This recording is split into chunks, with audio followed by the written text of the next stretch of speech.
Hello, Hi, everyone. everyone. This is Constance from Mysterious Galaxy. Boy, am I excited tonight because we have Jordan Ifueko in the house for her new book, Raybearer. What? And she is going to be in conversation with Nic Stone, who many of our YA readers are also familiar with because we've carried her books for quite some time.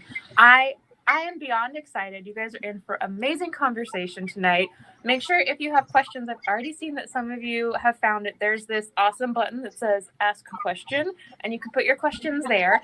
And also, if you would like to buy any of their amazingly awesome books, there's a buy button book down there as well. And Jordan is personalizing book plates for you guys, which is awesome sauce. So I'm going to go ahead and let Nic and Jordan take it away. Have an amazing event, guys.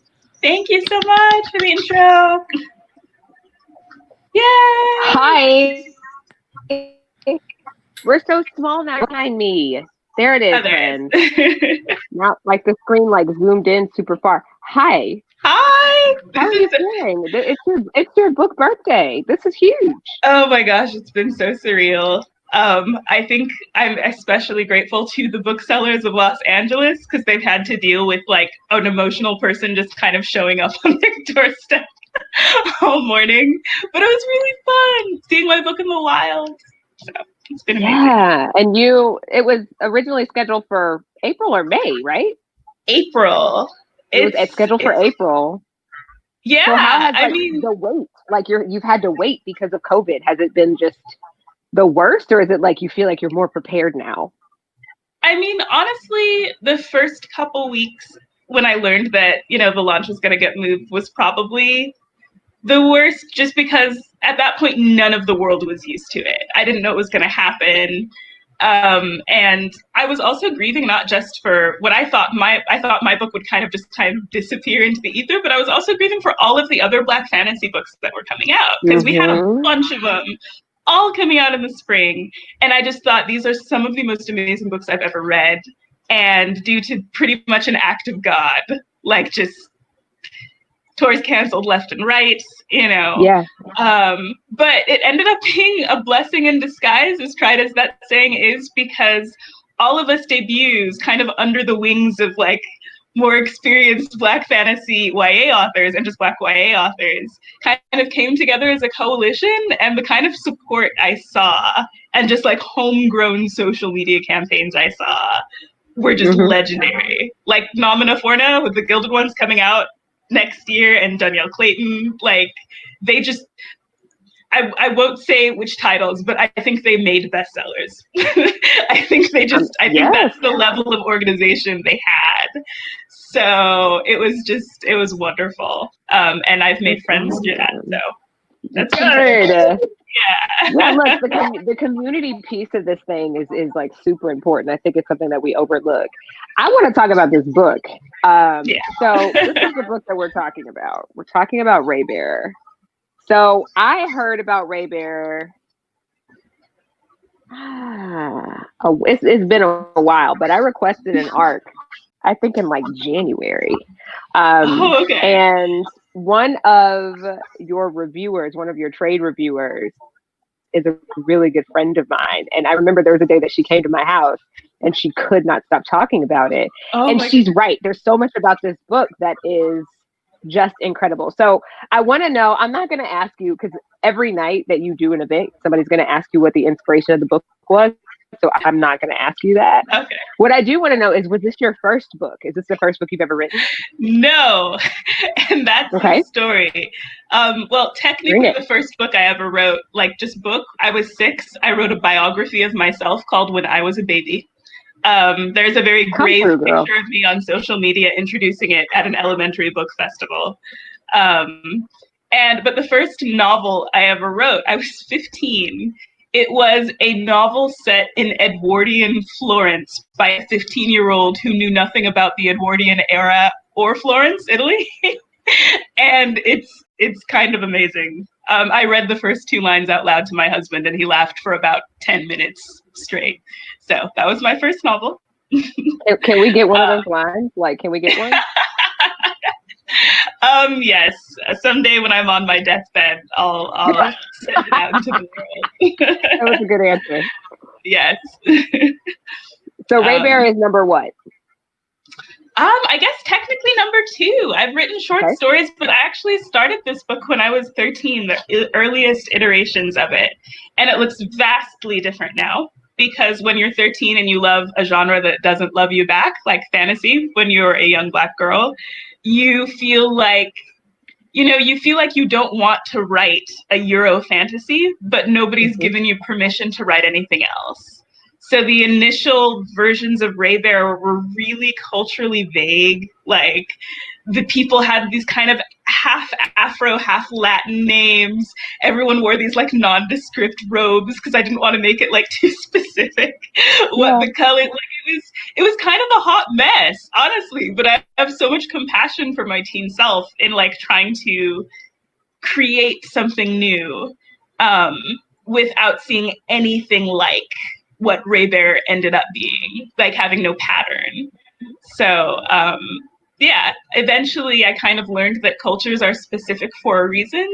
And when you're not specific with cultures, a lot of us tend to just automatically insert Euro culture because that's been trained as the default. I got super specific. There are like Yoruba people, Shona people, Kikuyu people, or at least this culture's loosely inspired by those people. They go all over the map. There's some inspired by Joseon period Korea, some inspired by the Mayan people. Like, all of them are in this massive empire that makes Raybearer. And I had so much fun getting to make fantasy iterations of those cultures.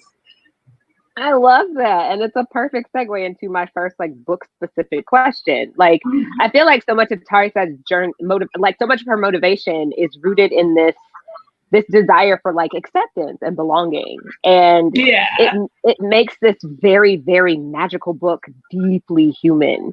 And I wondered, like, why was it important to have, for you as the writer, to have her driven by something that like literally anybody can relate to it? Like, was that a deliberate choice, having her driven by that specific desire?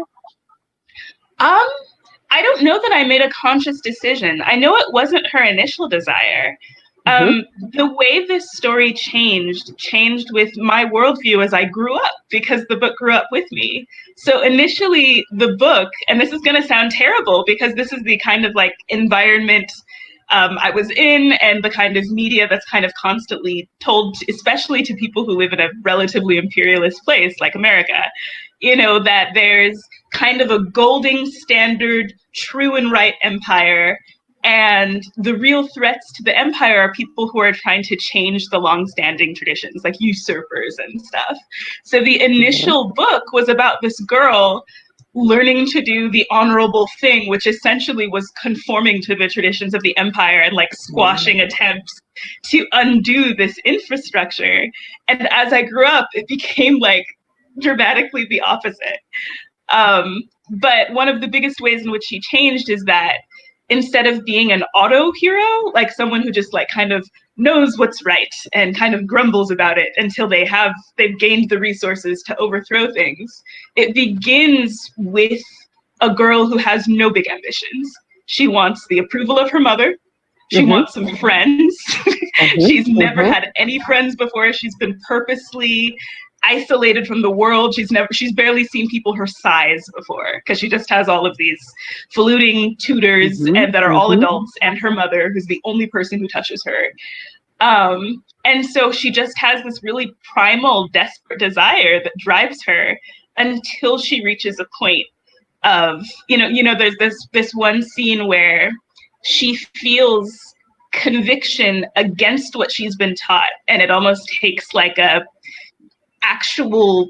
almost manifests as something burning, like a dragon inside her that she actually has to suppress, because upsetting the status quo might mean losing the only thing she's ever wanted, which is, friends and family and stability.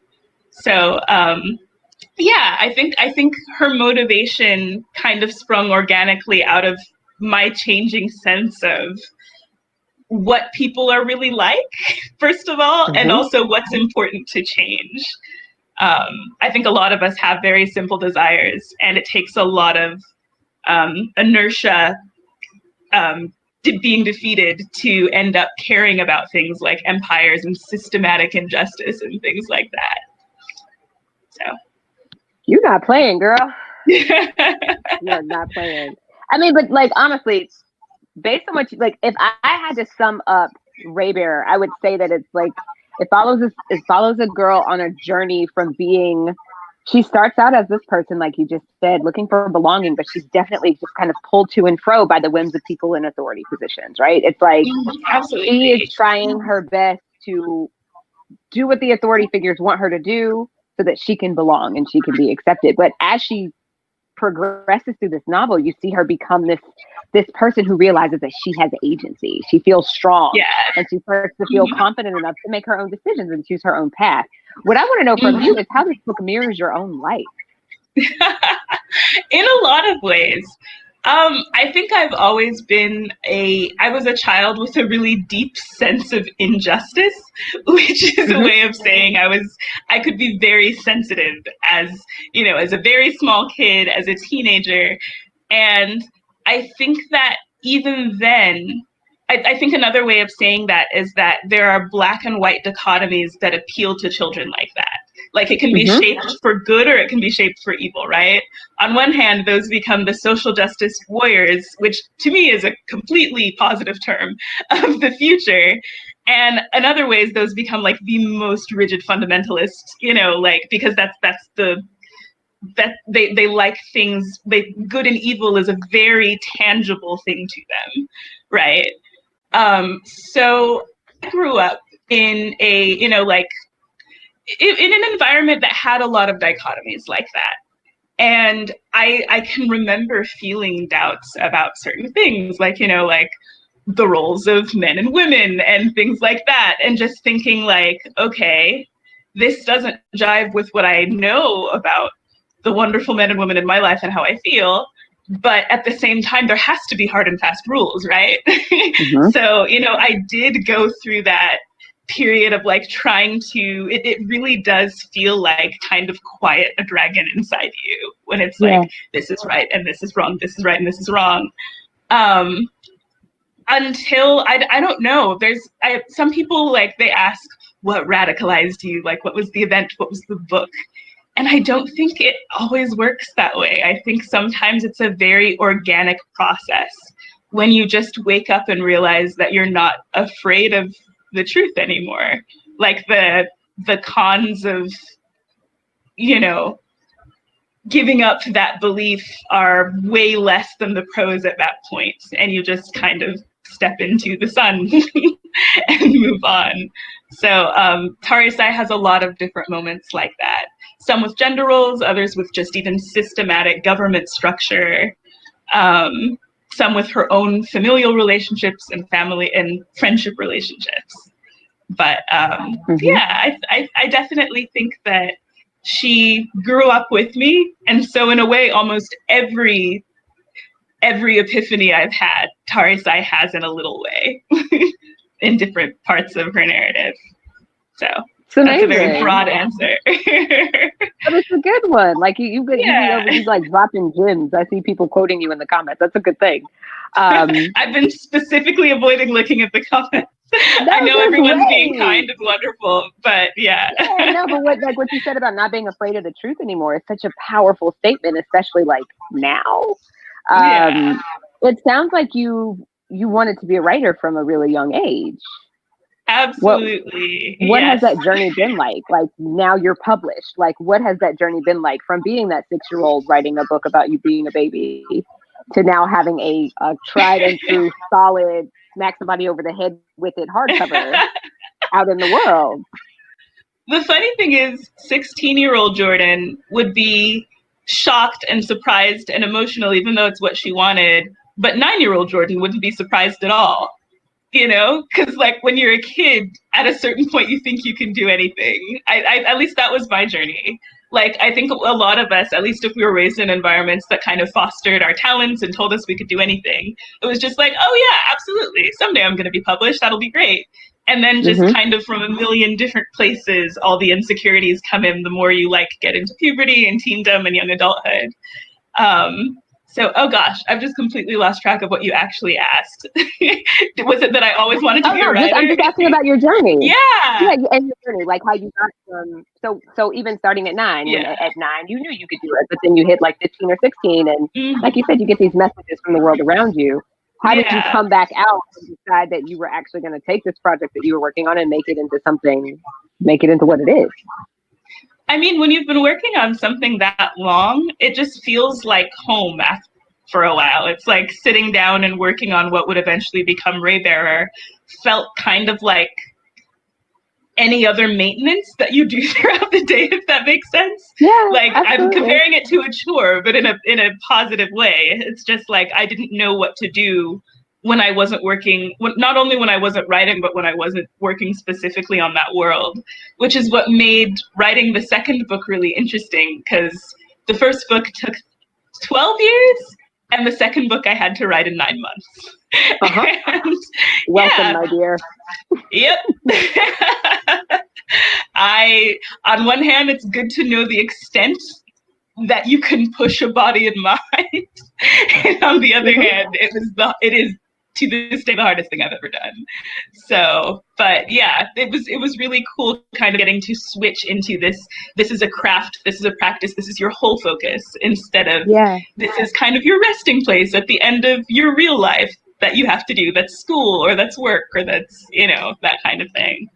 So have you switched to like full-time writerdom now, or are you still like holding down another job? Oh no, I'm extremely blessed to be able to write full-time. And again, I think it's in some ways it's encouraging that I feel like I learned how to write a book in a timely manner, but I keep hearing from more experienced writers that you only ever know how to write the book that you're currently writing. Like you have to learn every time. So that's not super encouraging, but I'm looking forward to starting again. I really am. I'm already getting antsy having not written after turning in book 2 for Raybearer. So, will there be a book 3? Or are you moving into a different arena, a different world? Well, are you allowed to say? There are parts. There is so much more of the world of Raybearer I could explore. Right now, the only one on the docket is book 2 coming out next year. It's been marketed as a duology. There are so many supporting characters, both in book 1 and especially in book 2, that you could have their own universe. Like even the main character's mother, the lady, she basically had a robber queen gang for like a decade before Tarisai was even born, just assembling her council and going through all of the different realms of the world. Like there's just so much to unpack, but we'll see. Right now only one of my future ideas is a companion book and the rest are books within their own universes, but we'll see. I was gonna say, like, I need a The Lady prequel. Like that's what I want to hear the lady story. Which honestly, the relationship between Tarisai and the lady was, man. Look, I will tell you, as a woman who has a very strained relationship, like strained with my own mother, I was really gripped by the relationship between Tarisai and the lady. And I feel like you really highlighted this like thing that sometimes exists between Black mothers and Black daughters, right? There's like, and even in this world where that isn't necessarily the most important thing, there's something powerful about seeing the push and pull and the strain between this Black mother who has managed to accomplish these amazing things and this Black daughter who wants to please her. Why was it important to you to have this particular relationship at the center of the conflict? I mean, I think what it really was just the idea that a lot of our desires come from a very, very simple place. And there is nothing more simple and natural and complicated as a relationship between a parent and child. I think that it's what's interesting to me is that every person who reads Raybearer relates more to the daughter like entirely to the daughter, whether they're like male, female, or whatever age they are, and not to the mother, because I think everyone has been someone's child.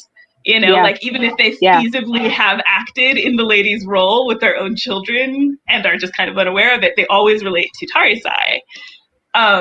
And I think that's because we all have that shadow. Sometimes it's a good shadow, like kind of gives us shade of our legacy with our ancestors or our parents, and sometimes it's looming and it's cold and it brings out the worst in us. And Tarisai has to deal with that legacy on multiple levels. Not just coming out into the world and realizing that this whole empire has very strong opinions about her own mother, and she doesn't know the mother she barely knows anything about, right? Mm-hmm. And also the extended legacy of the empire itself, because she's put up into the upper echelons of the empire, which means she represents it to the world. And then she has to deal with all of the bugs under the rocks, and all the blood under the nails that actually got the empire to where it is. So I think a lot of us deal with fear of what we've inherited. I don't know if a lot of us deal with it consciously. Like some people have a very conscious fear of, say, inheriting a mental illness or something like that. That's genetic. Some people are just afraid of inheriting a parenting style that they found very traumatic themselves, or a way of dealing with relationships. And so I really enjoyed making that a kind of like an actual tangible curse in Raybearer. She's afraid of enacting this wish given to her by her parent where she has to murder someone. It's in her blood. She has to. And the way she deals with it is, I think, the way a lot of us deal with those fears of what we've inherited. Because first she just tries to deny it altogether. Like, oh yeah, I'm not my mom. That's never going to happen. I'm a completely different person. I'm over this. I'll just forget it. I'll bury it under. And then when that doesn't work, she goes to the other extreme and says, I'm doomed. I'm a monster. I'm going to do everything wrong. I'm going to do exactly the wrong, horrific things that my parent did. I have no agency, and the rest of the book, like the third act of the book, is her having to find that equilibrium of basically being like, you have to face your demons. You have to acknowledge how your past and how your lineage affects you, but you also have to take that agency and decide how it's going to shape your future. So, I think it's one of those books where you kind of figure out the solution as you're writing it, because I don't think I'd ever had to like consciously think through how you have to balance those things until I had to resolve Tarisai's story. So that was, I always forget what the initial question was, but that was the process with that journey. And I'm just shocked how many people, that's what they remember. Like, it's not the fairies, it's not the dynasties or the dresses or the monarchs, it's that relationship is what they really carry with them. So. Yeah, and that says something to me about your power of like, you are able to get to the emotional core of a story in a way that literally anybody can connect to. And a lot of people don't really got that gift. So hold on to that. I also thought it was so amazing how, like, even going along with what you just said, Tarisai has this gift where like things that she touches, she can absorb and see the memory involved with the thing that she's touching, except for with her mother. And it's like mind blowing to me, because it's like there's honestly this kind of like, it's impossible to know the thing. She has to work to discover these things about this person whose touch her touch doesn't necessarily affect in the beginning, right? So there's just you did this. Thank you so much. I have two more questions for you, and then we're gonna go into the audience questions. The world, girl, and this magic system, like, it is immaculate. Like, there's gin and there's spice and there's all these gifts. How did you? We know that you started at 15 and you're 26 ish. I'm 27 and I started at 13. It's been a long haul. Okay, so you've been working on it for a while. What was the process like building this world, and how was the editing process? Oh, well, I mean, in terms of the seeds that ended up being Eretzar, this global empire within Raybearer, I have always been attracted to mythologies ever since I was a little kid. I love the stories that a culture tells over and over again to explain not only how they got there, but why things are the way they are, you know? So that whether that's like just so stories, whether that's, all of the folk tales you get out of West Africa, whether that's like actual pantheons of gods, those stories always reflect what a culture reveres and also what they fear the most. And so the initial version of the first drafts of Raybearer actually happened 200 years after the protagonist was born, when she's dead and gone, because I first imagined this empire that had this great reverence for a council of children that somehow changed the world and ruled them and were wise. So Tarisai is referred to in those really, really old drafts as like ancestor Tarisai, and they're like statues of her everywhere. And, and the more and more I wrote about this lore, the more I realized that hers was the story I actually wanted to tell. It wasn't looking back on her and her accomplishments. And from there, the mythologies just sprang out, because then I needed to know, like, okay, what's their religious system? Real places have multiple religious systems. A lot of them clash. Yeah. The different ones tell what their different priorities are. I know my editor even thought, like, there are 4 different religious systems. Like, maybe we should simplify it a bit because it's a lot to remember, which is a good edit, except that that's already simplified, right? Like, even within Nigeria, yeah.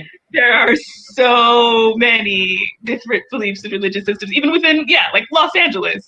So, I had a lot of fun. I knew that the one thing most of the people in this empire agree on is that the world is the result of a love story between different forces. They have a story about King Water and Queen Earth, and how they had this romance, and their children were the animals and the trees and the greenery. And then every time something different happens, something is created. King Water gets in a war with Empress Sky and neglects Queen Earth, so she has this affair with Warlord Fire, and their children are like the volcanoes and the dragons and the jewels and all of these like different elemental things. And then humanity comes when Earth is dying because Water is mad and has left her, and so she's drying up. And so this kind of formless god called the Storyteller, how people have a lot of avatars for this kind of god, like within West African Orisha culture, it's Olorun and has all these different avatars. And with like Hindu, it's like Vishnu, who also has avatars and stuff like that. For the world of Raybearer, it's a pelican called the Storyteller, like this enormous pelican that flies over all of the worlds in existence and shakes stories from its wings. And those stories are all of humanity. So the pelican like saves Earth by shaking stories into her, things like that. So all that to say, I always start with the mythology. I know some people who are really cool with magic systems and get into, if you have this particular gift, like these are the rules where you can and can't use it, and it's because of this element, and they just get really, really technical with it. And I love systems like that. But my style is always more broad and cultural, with what these stories mean to the people and how they manifest in a physical way. So that's generally where I start anyway. But that's why, like, with one of the other magic systems, hollows, which are birth gifts, that's why they're called those hollows. It's like, if someone is born with a birth gift, people just assume they're being set apart for a divine purpose, like they're hollowed. They don't ask, like, oh, well, how exactly, I know in my head how the hollows work, but in terms of what's important to the people of that culture, they just think like, oh, of course, like the storyteller has a very special story for you. That's why, the storyteller made you weird and let you do this thing. So that's just a little bit of how I tend to start when it comes to systems between these fantasy worlds. And so with the birth gifts, with the hollows, like does that also come from the mythology? I mean, I think my reasoning with the birth gifts was that they're way more common than is acknowledged. I think one thing that doesn't come out in Raybearer is that so Dio is the crown prince, and they get all these children with different gifts to come, like only the best of the best, the prodigies. That Dio also has a hollow, but it's one people don't recognize. It's basically a hollow for compassion, for faith in, like, basically he believes so hard in the best version of people that he almost like forces the best out of them in a way. Like if you just see someone look at you like with absolute faith and trust that you're going to do the right thing, it's hard for you not to. But that's a hollow nobody recognizes, you know? And it doesn't even come up in the first book, really. Like, just like, wait, is Dio gifted? Like, because people just assume, you know, he's just this amazing person. But because that's not a gift that's useful to an empire, you know, they don't see it. And so I think that's my reasoning, is that there is that kind of power within just the gift of being human. So it's not like, you know, certain people got picked to be extra special. It's that everyone is hollowed in a way, but the empire only recognizes certain kinds of gifts, is how it was in my head. Anyway. I literally just wrote that down. Like what you just said, I wrote it down. Like if someone's looking at you with absolute faith and trust, it's hard not to. You sure you're only 27? I think so. Tell me about the editing process. How rough was that? The funny thing is, in a way, I love editing, and in a way, it's my biggest weakness. My biggest fear is a blank page. But if I have a page with a single paragraph on it, I can play with that paragraph for 14 years. And in fact, I did in some cases. It's just, you know, there are so many different levels of how does this flow with what just happened? Is it consistent on a character level? Is it relevant to the plot? And also, what is the prettiest place to put that semicolon? Like, oh, maybe here. No, here. No, I had it right the first time. Like, I can go in a loop for hours, and it's fun on my end, but not fun for the people who are, you know, who handle my contracts and deadlines. So it's fine. They'll be fine. Okay, last question from me, and then we'll get to the audience questions. I think you do a pretty fabulous job of highlighting the problems both with colonialism and imperialism in this world. How do you feel Raybearer is reflective of like the world we live in today? Because I had some moments where I was like, "Ooh, is this is not real? No, this is real." Like, yeah, I mean, I think one thing I like about the way Raybearer depicts the concept of assimilation is how you don't actually have to use physical violence to commit genocides. You know, I think one of the most heart-wrenching scenes in Raybearer is when agents of the Empire come and take the drums of the griots and throw them into bonfires. And, you know, it's this horrific thing, but they don't just end there. They like give them new drums and new scrolls. Like, this is a new story that will like, and you know, thank you for your service to the Empire. You know, like, you know, it's not that we're forcing you to change your children's names, but if your children have an Empire name, you know, you might find that they get into the best guilds and academies, you know, just like you might find that there are benefits to that. And there's this one moment, like Tarisai encounters this couple, you know, who are pregnant with their first son. And the husband wants to give the kid an Empire name because people won't understand, like the logic they use is, oh, well, people won't understand if we just use a name from our little like village region. And his wife was like, yeah, the people we like love will understand his name just fine. You know, I guess that's what I liked about it, is that I've seen a lot of depictions of, you know, the big bad empire basically meaning like, we burned down a village and killed all the children, you know, whereas like I feel like, and while that does happen, well, absolutely there's been violence and colonialism, absolutely. I think what often happens is way more insidious.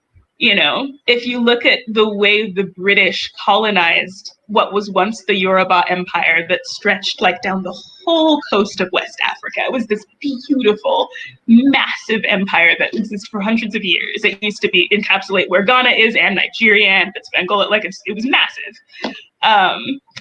They actually had trouble infiltrating the way they usually would, which is just to kind of come and storm things.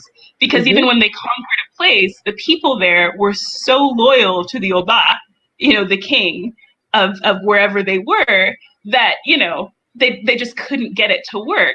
So what they had to do instead, the British, they had to basically convert and entice the Oba himself.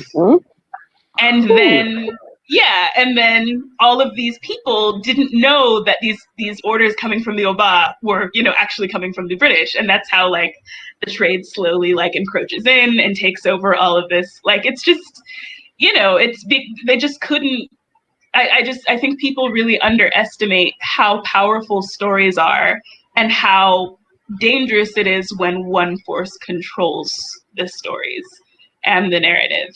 And so they win wars without shooting a single shot, you know? So that's a big theme within Raybearer for sure. I have to write that down. Hold on. You are, listen. I'm so flattered. Okay, listen. All right, so we're gonna take some questions. Ooh. Okay, so the top question right now is, I think can I click it to show? Maybe not. What are your tips for Black fantasy authors in the struggle of their first draft? You know, I will say one thing you'll have to tell yourself over and over and over again is to stop othering yourself in your own writing. One thing you'll want to do, because of the world we live in, wherever you grew up, whether you actually grew up in Africa, whether you're Black American, whether you're Black somewhere else, the default human within literature is considered to be white. And so if you grew up reading books, you likely read a lot of books with whiteness centered, which means that you might say things like, a man walked by and a Black man walked by, you know, because it's just assumed, you know, you don't have to, it will be so unnatural for you to say something like, you know, like within the world of Raybearer, Tarisai is a little girl.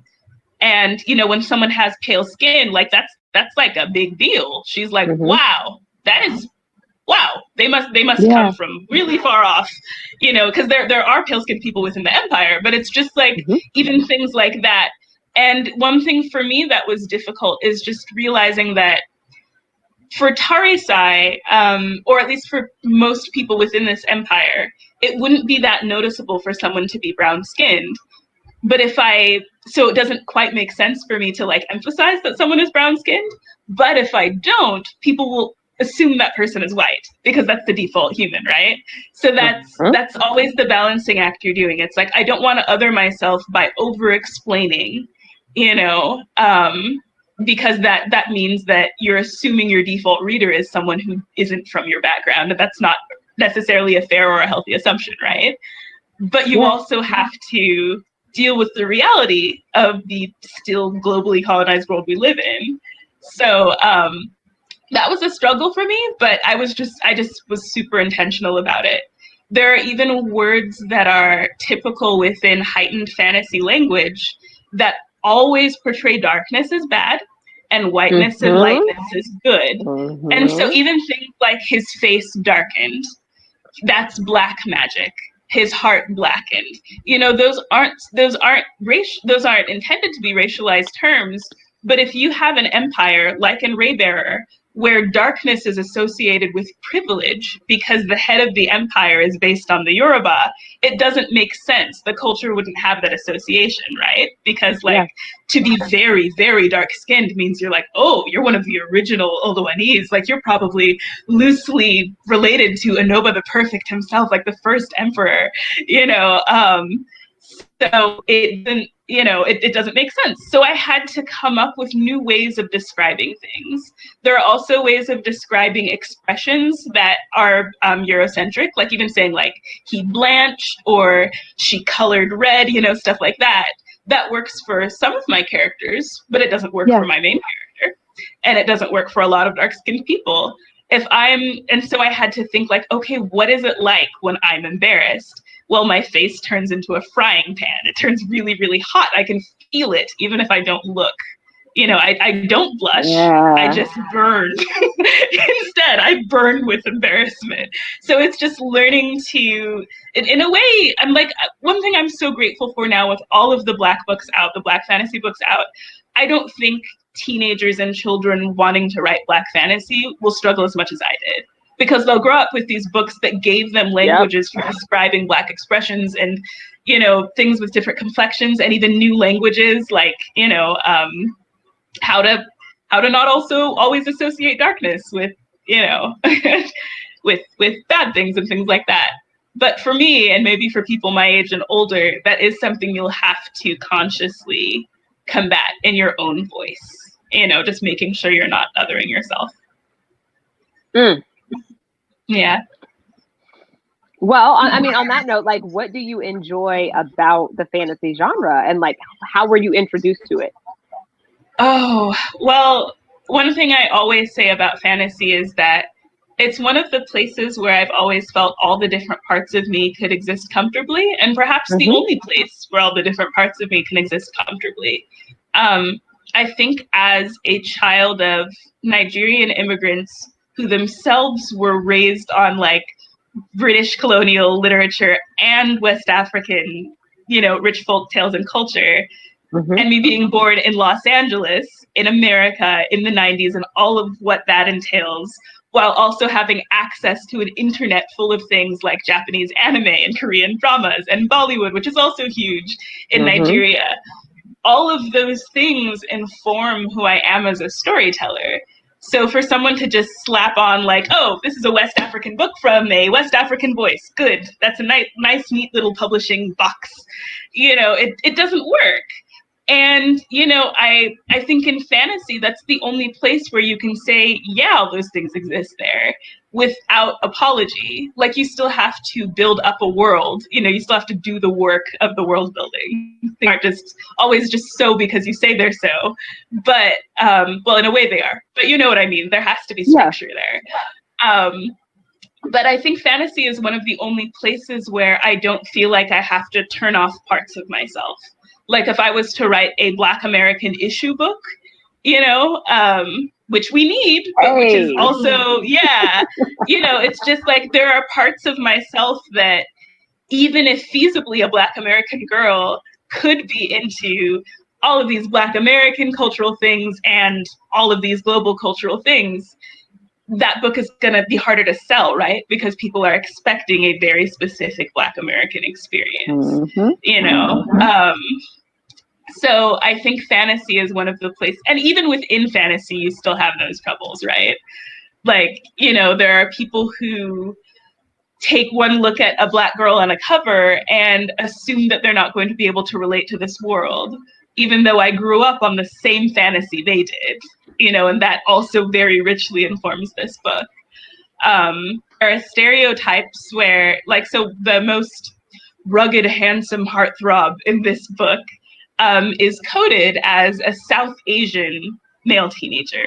And and I did that on purpose because in the same way a lot of Black girls are never told they can be like the romantic heroine because they're like, too rough or strong or aggressive or whatever.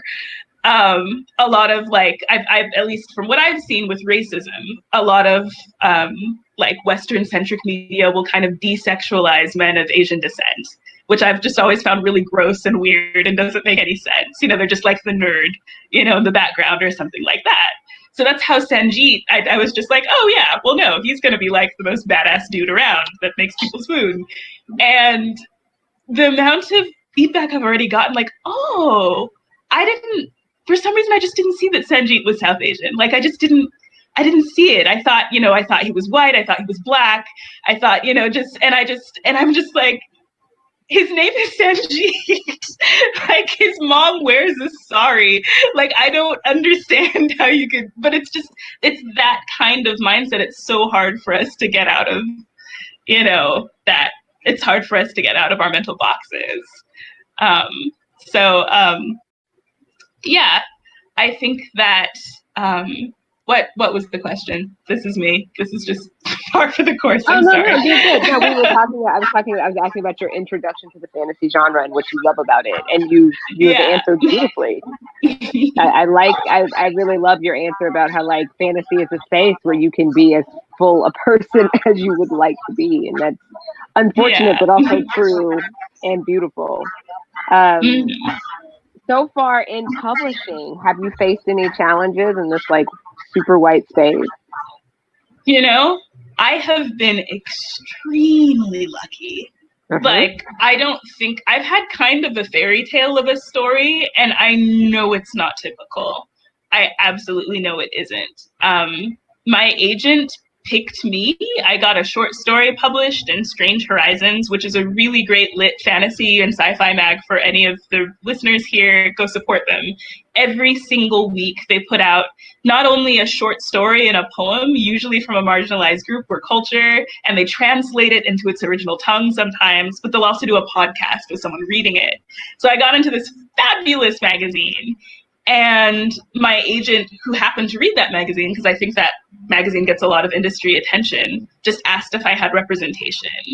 And so that was the first, like, just hurdle I got over, because I think a lot of, the vast majority of writers, period, let alone Black writers, go through this horrific trial by fire of querying. And I didn't have to query Raybearer. I just got to send her what I had for the moment. So again, amazingly lucky.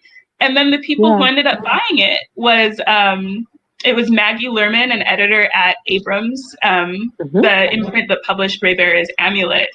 And major indie publishers, at least, I guess I shouldn't make generalized statements. I've only got experience of mine, but I have heard that it's just a way more intimate, personalized experience sometimes than with the big five, especially if you're from a marginalized group. That has been my experience personally. And I have had authors who are out on submission ask, like, would I recommend going with a major indie? And I will say, absolutely. I have had a fabulous experience. They gave me like a big pre-pub tour. They were going to give me a post-pub tour. And then the pandemic happened. And I'm just a debut author that they took a chance on. So I personally think I'm very, very fortunate.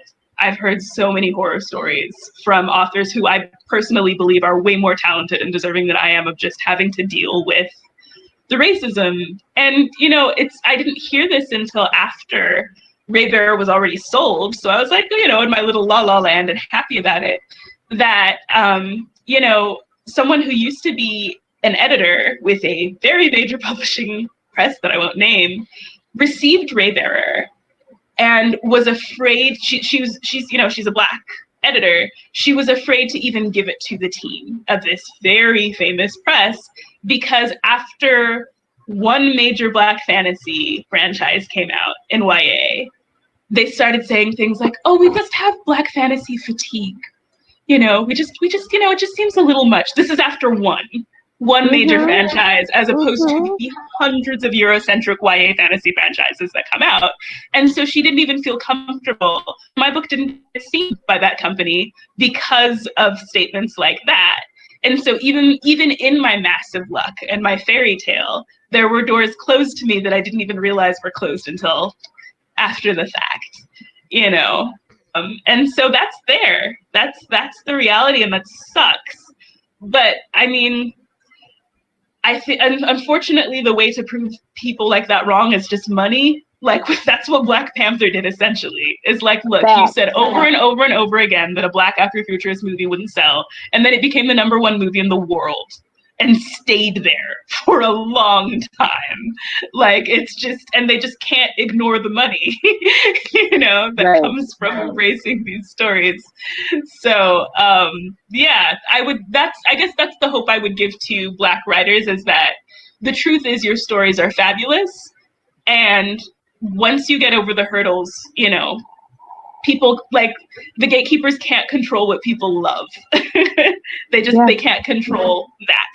And so that's why we need you and we need your stories. And no matter how discouraging it's been, I really hope you keep pushing until you get, you know, until you get yours. So that's what I'd say. Yes. I'm gonna ask one more. I'll ask one more and then we'll like sign off. There are people that want to know, and actually this is a question I had too, the title and the cover, right? So the title Raybearer, did that come from you? Yes. The title, the title changed every time the book changed. You know, when it was at first about, like, you know, that kingdom and Tarisai is 200 years in the past, it was called The Last 11, because it was this idea that maybe she was among the last council of sacred children, of 11 children. But the more and more it became about her personal journey and also kind of the infrastructure of this place, that's when Raybearer became the natural title. Because that's the role within the book that the whole empire seems to revolve around, is who is the Raybearer, who is the one given the divine right to rule and, you know, control this system. I would like to point out something on the cover real quick. The illustrator, his name is Charles Chazon, and he's brilliant. He designed this cover with, he basically researched all of the 13 cultures that the cultures in Raybearer are loosely based on and put their fabrics in the background. So you can see, like, you know, West African fabric and, you know, East Asian kind of Korean fabric and things like that, like just all over in this empire. And he made her hair look like a night sky, and like he made sun come out from her, like she has like that inner ray, like that inner sunshine. And he just, I'm so grateful for everything he did. He put like the savannah with like the sprites on it, and the sprites have like tiny little African masks. Like he's so cool. So you should follow him, his Instagram. But it's amazing. It really is. Oh, I also have the British cover. The British cover, people don't see that it's a face. If you, in between the lines, it's Tarisai's face. It is. Yeah, you can see like the eye and the lips there, and so it's so cool. Okay, and now I gotta order the British one because that's amazing. Yeah. But, well, I am so glad that you are here. I am glad that you are putting out this amazing work. Your writing is like, girl, like the prose is just, it's fantastic. Thank you so much.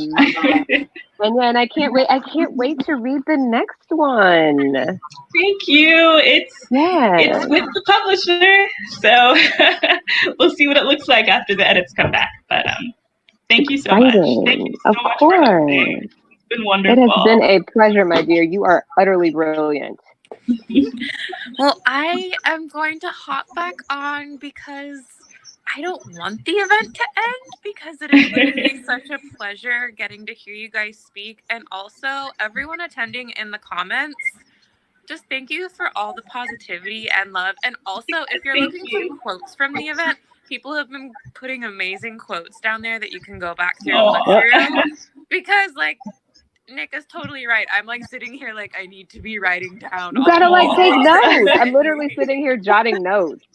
Thank you. That means so much. I just want to say, I just want to say though, thank you so incredibly much to both of you for this amazing event. I am so excited for Raybearer and many more things to come from you. And Nick, I know you have a book coming out too later this year as well. So I'm so excited for everything coming from both of you. And thank you so much to everyone for attending, and have an amazing rest of the evening, everyone. Yes. Thank you so much. Thanks for coming to the launch, guys. Bye, guys, and happy book birthday! Thank you. Bye.